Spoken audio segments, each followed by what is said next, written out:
Hello, and welcome to Speaking About Speaking with me, Jackie Goddard, flying solo.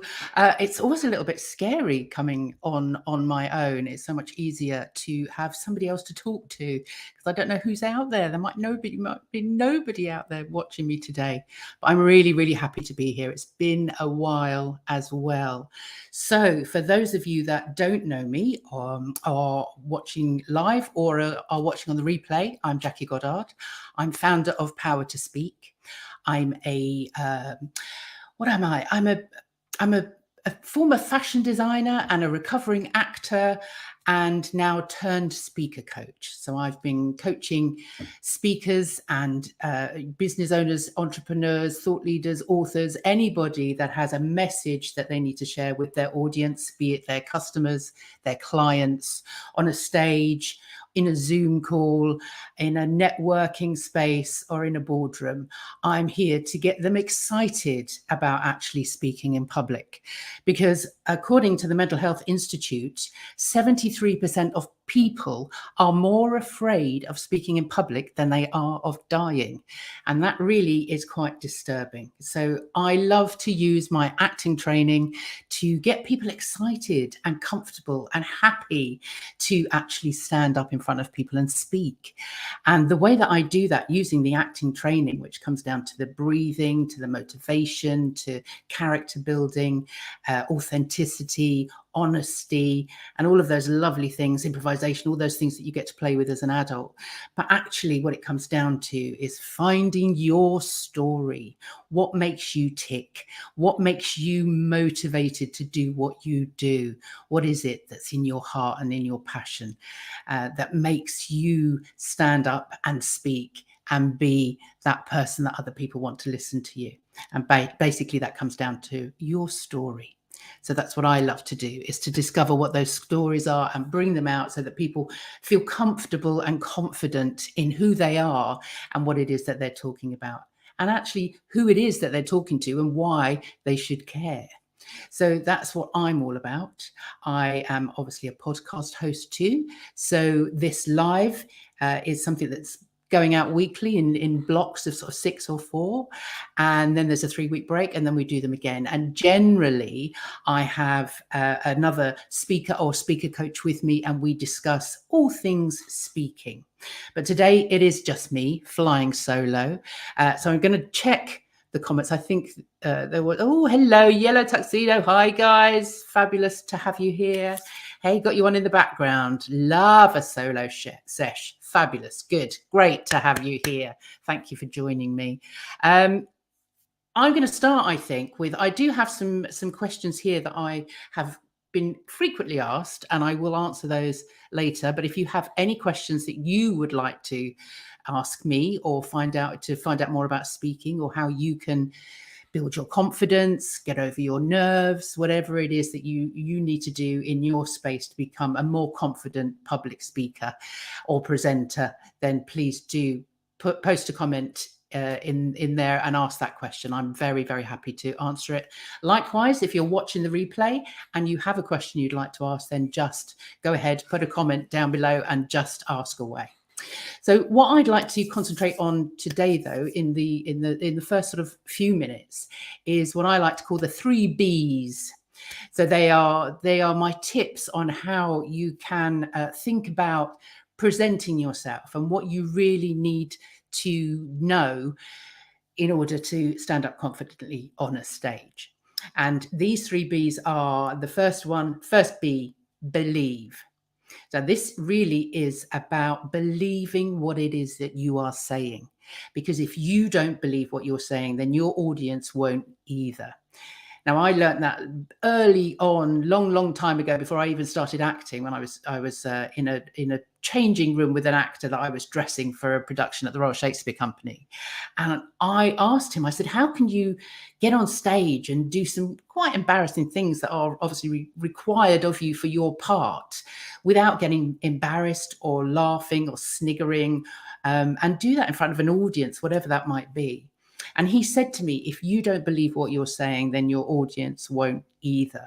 And that for me was my penny drop moment. That made me think, oh my goodness, I could actually be an actor. I can get on stage because I'm not there being Jackie playing a character. I'm there being the character, whoever that might be. And it's the same when you step on a stage. You need to be honest. You need to be authentic, because if you are being honest and authentic and you're being you, then you can't get caught out. So if you're feeling a bit on edge, or you're not sure what it is that you're saying, or you don't believe what you're saying, that's when you stumble and you kind of, trip over words and forget what you're saying and go off on tangents, because you are afraid of being judged or being caught out. So always, always, always be you. There is only one you. You are your unique selling point. So there may be hundreds, thousands of people doing what it is that you do as a job, but there's only one person that's been on the journey through life and had the experiences that you've had. So nobody else will do that job the way you do it. So be happy and proud to be yourself, and proud of the journey you've been on, and bring that to your presentation. That's your personality. That's how you show up for your audience as you. So don't be afraid to be you. We get so bound up with the shoulds of who other people think we should be, or we think we are expected to be, in order to fit in with those around us. And actually, what your audience, your customers, your clients, whoever it is that you may be speaking to, what they will really appreciate is your honesty and your authenticity. So don't be afraid to show it. So that's the first B, believability. The second one, breathe. Now, we all breathe. We wouldn't be here if we didn't. But when we're breathing to stay alive, we use vegetative breath. So it's very much across the top of our chest here. We only literally use the top part of our lungs. But when we breathe for performance, and in order to support our voice and really enable us to speak and project our voices, we need to use what's called belly breath. So those of you that know me out there, and I know Alan and Emily from the Yellow Tuxedo will know this, but I'm going to show for everybody that doesn't know what belly breathing is, or pyramid breath, or diaphragmatic breathing is. I'm going to give you a brief demonstration. So when you breathe for performance and to support your voice, you breathe right the way down here. So rather than your shoulders moving, you drop your shoulders and imagine, rather than breathing up here, you're going to breathe right the way down into your stomach. So your stomach is going to, as you breathe in, your stomach will come out. And as you breathe back out again, the stomach comes back in. And in order to do that, you use a muscle called your diaphragm.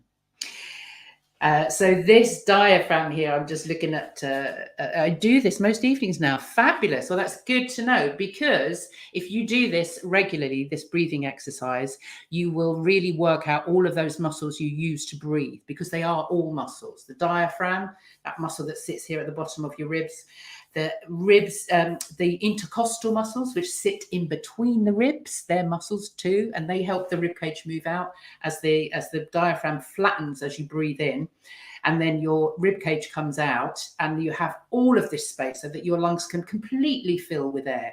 And then as you breathe out, you'll feel your abdominal muscles down here really contracting to push the last of the air up through your trachea and over your vocal cords, which are also muscles.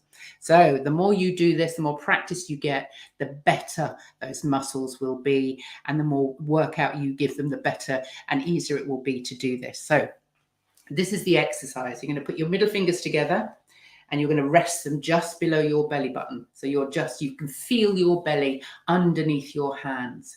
And as you breathe in, if you're breathing into the correct space, you'll feel those fingers slightly move apart as your stomach expands. So try that for me. Breathe in. See the muscles move, the hands move apart, and then breathe back out again. There you go. And those fingers come back together.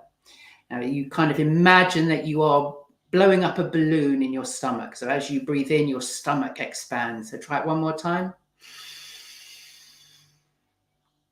And then breathe back out. Feel those abdominals pushing the last of the air out. and your fingers come back together.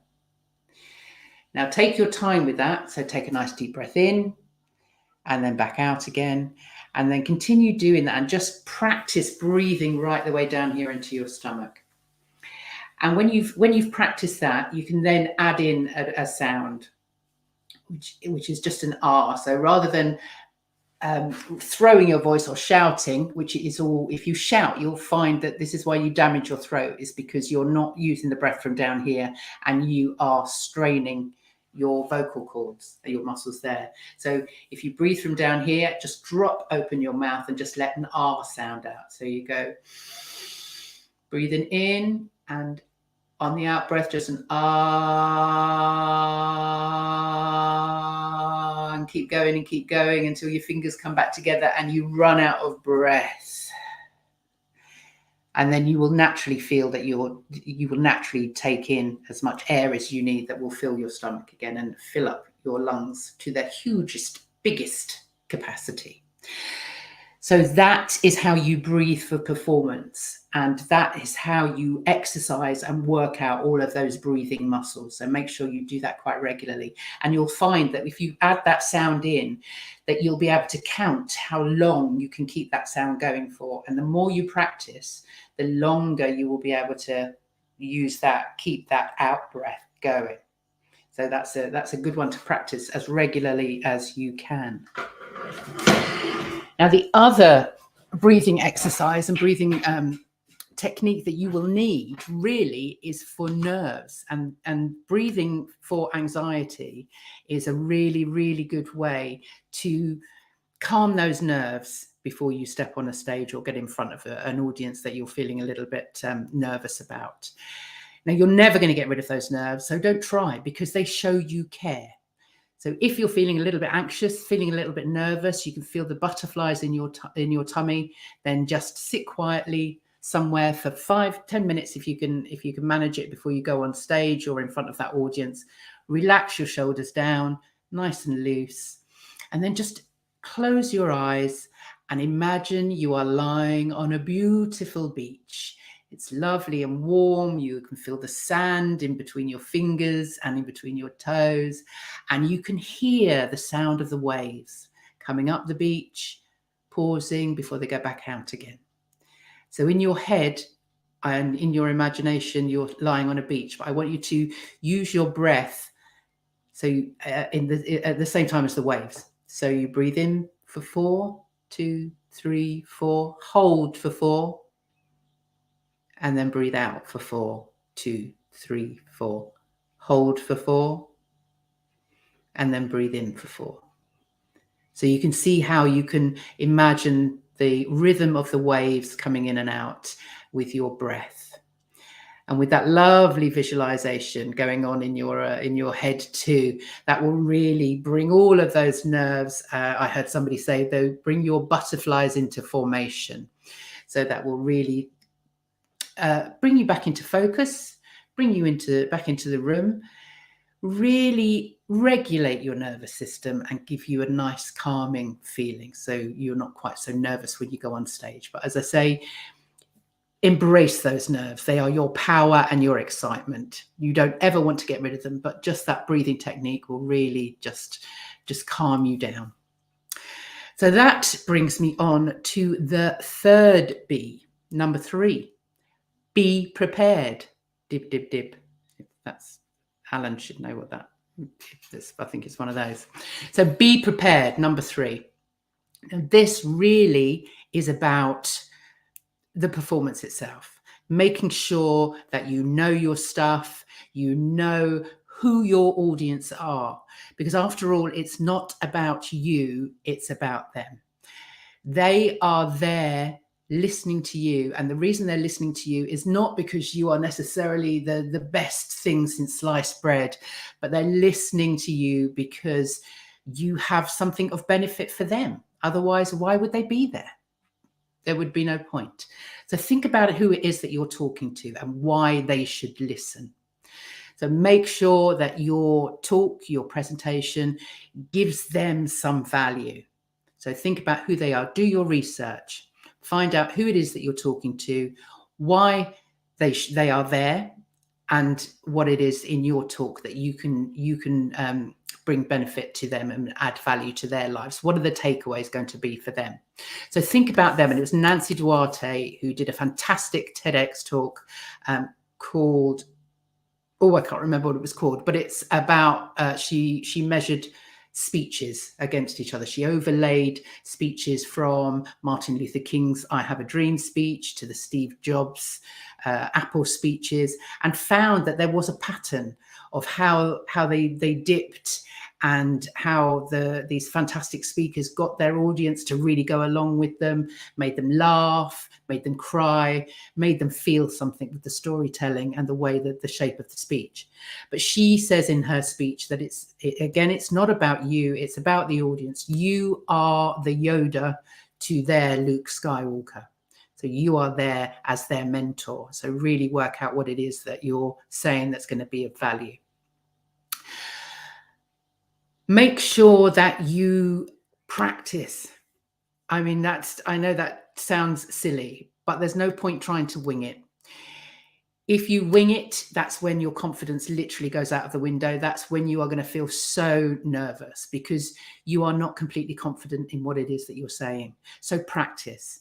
I always say memorize to improvise. Now, I'm not asking you to memorize a 2,000 word script. That's not what it's all about, but it's being so practiced and so familiar with what it is that you're talking about that you can, go through it in your sleep. You can almost recite it backwards, because what's really engaging and what makes the fantastic speakers fantastic is the fact that they know their stuff so well. They are so well practiced, well rehearsed, that actually there's nothing that can throw them. They can play with what it is that they're talking about. They can play with the audience. They are not distracted by anything because they know their stuff so well. So that means not just memorizing it, but knowing it so that it becomes part of your muscle. It becomes part of you. And that's the joy of speaking then, because once you get to that point, you get really, really excited. And I remember that from my acting days when I had a script and I knew the character and I knew their backstory and I knew their motivation and what they were talking about and why they were doing it. And once I'd learnt that, I couldn't wait to get on the stage because I knew I could play with it. I could enjoy it. And I knew the more I enjoyed it, the more the audience would enjoy it. And so that's what you owe your audience, is to be prepared. Because if you go out there looking nervous, feeling like you're not practiced enough, like you're not confident enough, then your audience will pick that up immediately. And that's how you are feeling. It will be mirrored by your audience. They will forgive you if you make a mistake, but they won't forgive you if you've not even tried. So really, don't do your audience a disservice by not being well rehearsed. So that kind of brings me on to the last point. Those are the 3 B's. So believe, breathe, and be prepared.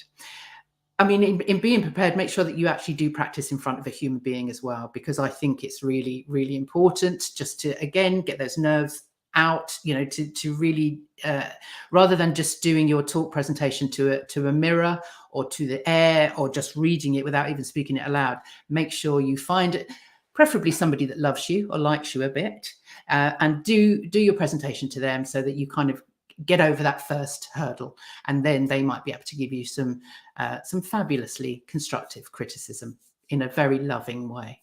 So yeah, and the other thing that then to think about really is just visualizing it all going right.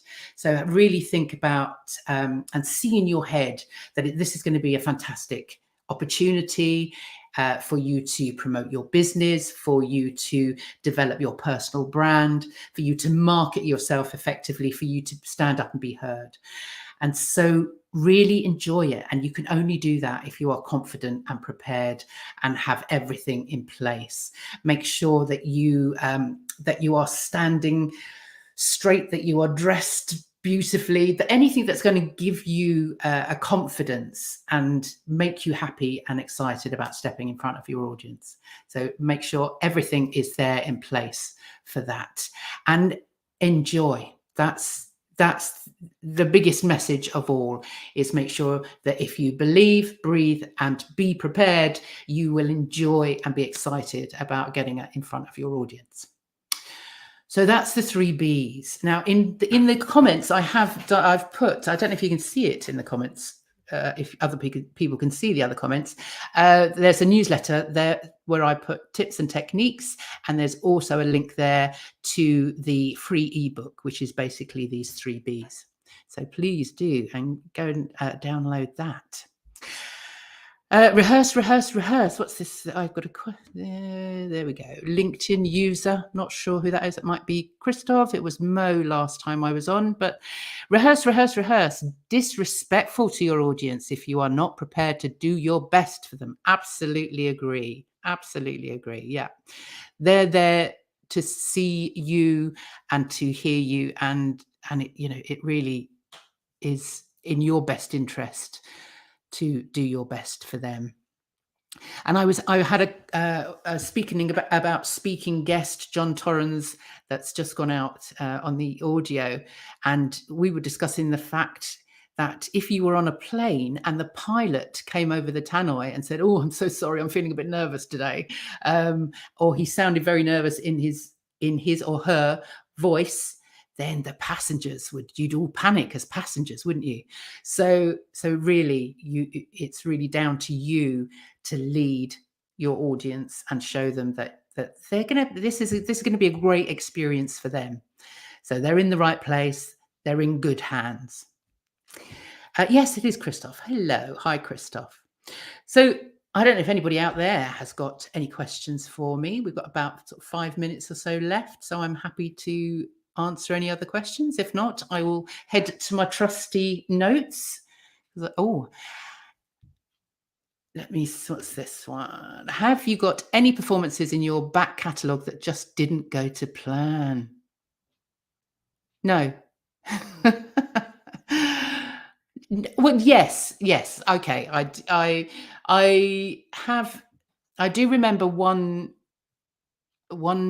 play that I was in, and it was in a pub. Were we in a pub? Yes, it was in a pub on the King's Road, and it was a very, very small space, and I was playing a particularly nasty character, which are always the best, and she was terrorizing this poor couple, and as I had to jump over the sofa and roll on top of the other actor who I was terrorizing, and sort of wrestle him to the floor in a playful kind of way, but it was meant to terrorize him.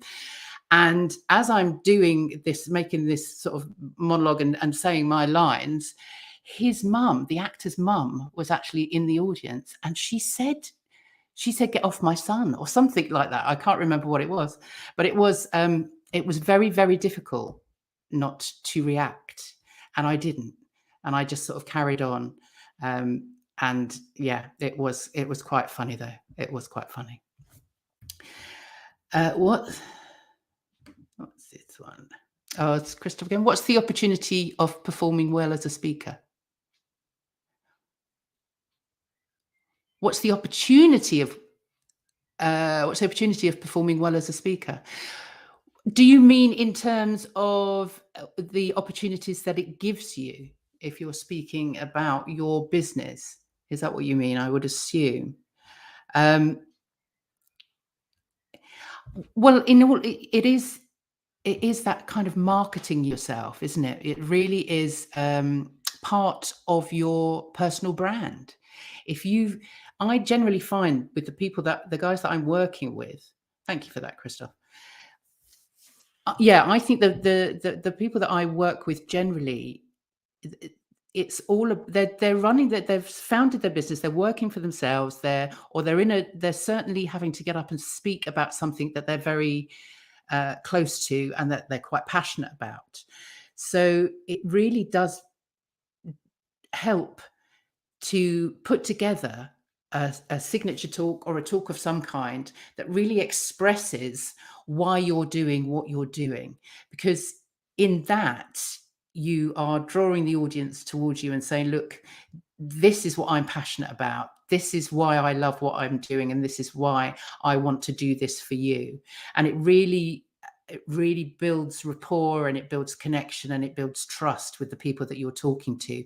If you believe what you are saying and you can put it across in that way, because lots of people have stories and experiences in their own past that have kind of led them into the field of work that they're in, and the reason that they are passionate about what they're doing. So once they can find those stories and relate those stories to an audience, then it really does develop their personal brand, and gives them credibility in the space they're in. It gives them, people will look to them as an expert as well. So I think it's a really fantastic way of promoting yourself, your business, your personal brand, and really building trust, credibility, and all of those things with your prospective clients and customers.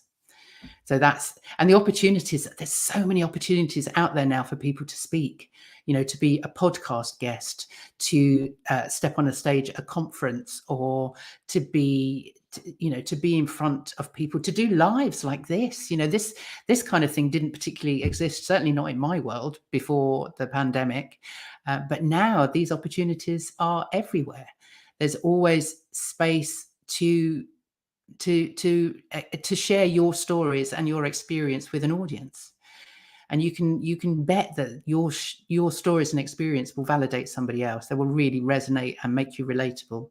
So yeah, incredibly important to get on stages, to get on podcasts, to get yourself in front of your audience as much as you possibly can. And having a talk or having some experience of speaking is a really, really good way of doing that. Brilliant. Thank you, Christoph. Thank you very much, you guys at Yellow Tuxedo. It's been fabulous having you here. It is just coming up to the 12:30 now. So please, if you are out there watching the replay, I will put the links to the newsletter and the free ebook in the comments, and you can access those if you would like to.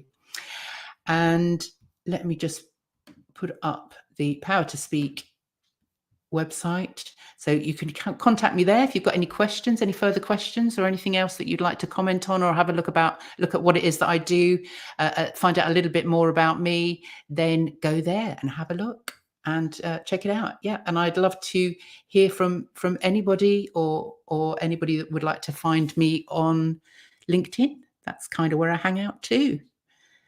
So yeah, anybody else out there would like to ask anything for the last couple of minutes? It's funny, I always think these half an hours are gonna drag if I'm on my own, because I never think I've got enough to say. But actually, you can't bloody shut me up, can you?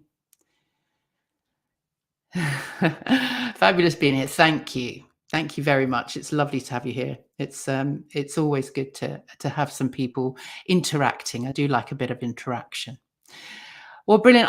I will be here next week. Oh, I should have double checked who's on with me next week. I've forgotten. Let me do that. I will tell you who is going to be here with me next week. And it is Anna Bravington. So yeah, fabulous. Next week, I've got the gorgeous Anna Bravington with me. So come along next Tuesday, 4 p.m. UK time, and listen to me having a chat with Anna. Anna's a brand person too, into marketing, and a fantastic speaker. So we will be speaking all things speaking. So I really look forward to seeing her and you guys next week. So I'm going to sign off now. Thank you for being here. Enjoy the rest of your evening and the rest of your week. And if I am seeing you on Thursday for the Speaker Club, fabulous. Speaker Club in Southbourne in Dorset on Thursday evening. If not, I will see you here next week. Bye-bye.